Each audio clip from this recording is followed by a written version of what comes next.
Thanks, Rick, and thank you for hosting this. I think it's the only event, Ed and I do an event a week, I think, at the moment, but it's the only one we're doing on architecture, so it's great to do that. And I was ruefully remembering, Rick, as you sort of went back over my career, the 70s in Islington, when we were building, I reckon, something like 3,000 new homes every year and rehabilitating 2,000 council homes. Compare that to my going out and welcoming the fact that we're building 29 this year in Barking, and it just puts it into context.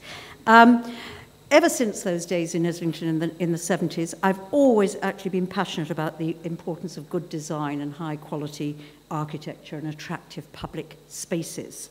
Partly people live in the homes that you build, and when they're good, they contribute to people's well-being, strong family life, all those happiness, all those things we care about.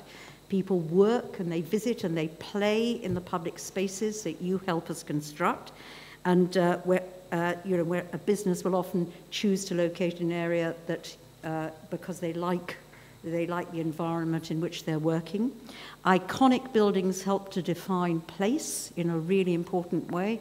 And recently I saw for the first time actually the Welsh Assembly building, which I thought was a fantastic modern piece of architecture, which really shows the closeness of place. And I think that helps us build the shared identity, which I think is so important.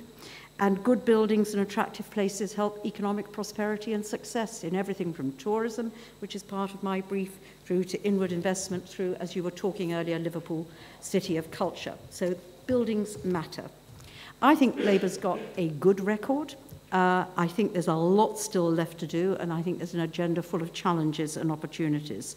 The good record comes because it has been an era of massive capital investment and some terrific new buildings. In my own constituency, I think of a really stunning children's centre, which won a prize, and I think of a terrific community school where we bring together a school with a nursery, with a library, and actually with a local neighbourhood police. They're great. I think of Tate Modern. I think of the Darwin Centre that I've been to recently, and I think of the Joseph Chamberlain School Sixth Form Centre, which Nicholas Hare designed. All great buildings. We founded CABE. I think I'm proud of that. We've invested 100 million in CABE since we founded it. Design review has now become part of the infrastructure, and I think has made a huge contribution to improving the design in our cities. We had our Better Public Buildings initiative, and we've now got design champions in every department, and we've got annual awards and all that goes with that. We've used investment in buildings for regeneration, and I'm really proud of our Sea Change programme, which I initiated and CABE managed for us, which has meant, for example, in Blackpool, we're building a fantastic outdoor space. Margate, we're reinventing Dreamland, which I went to as a child, and Dover, we've invested in the castle. Really good stuff, with that investment being a catalyst to regenerate seaside towns in difficulty. We've strengthened knowledge and learning in the classroom about architecture with the 21 architecture centres we've got and the network that is funded by the Arts Council and by CABE, and with our policy around engaging places, which is now has very good online stuff for kids to use.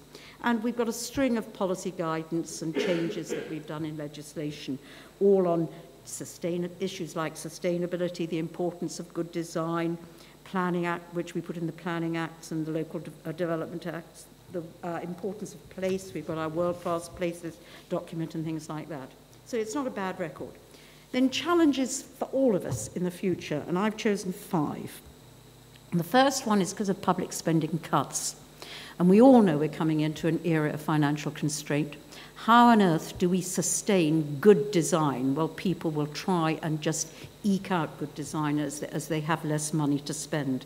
And I think there's an important job to do, particularly with local authorities, to ensure that they think about design and don't sacrifice design just to get more out. And I'm proud of what we've done on the minimum standards in schools, on the Building Schools for the Future programme. I'd have liked to see that extended in this Parliament to housing and health.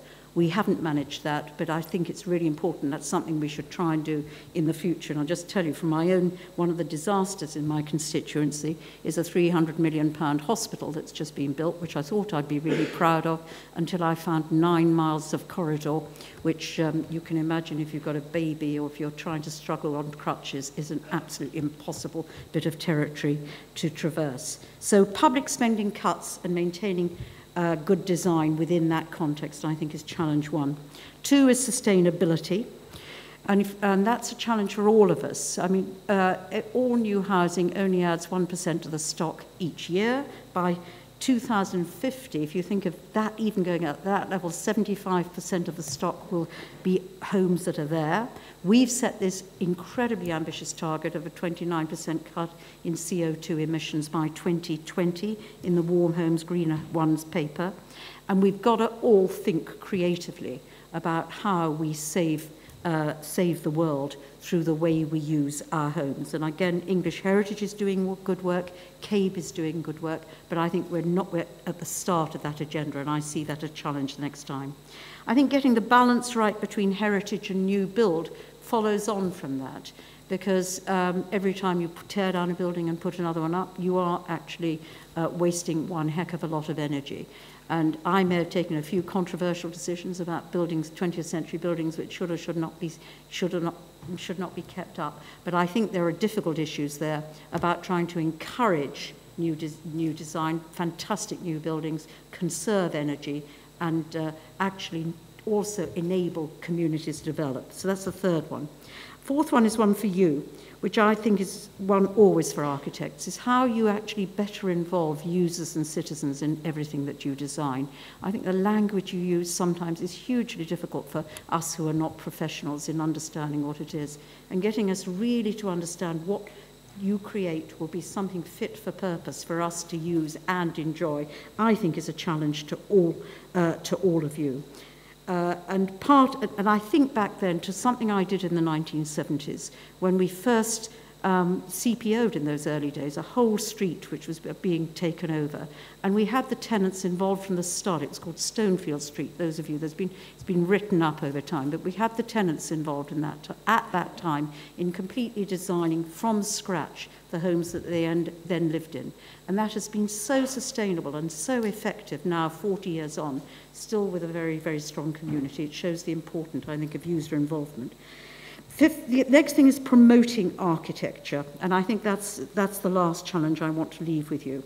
It's an essential part of our infrastructure. It's an essential part of the creative industries, which are the growth area in the economy, which we're all trying hard to nurture and get better. And how do we do that? Partly maintain and build on our initiatives of education in schools, partly the offer, Rick, that people like you put into higher education, we must ensure that is maintained, and partly about the celebration of good architectures.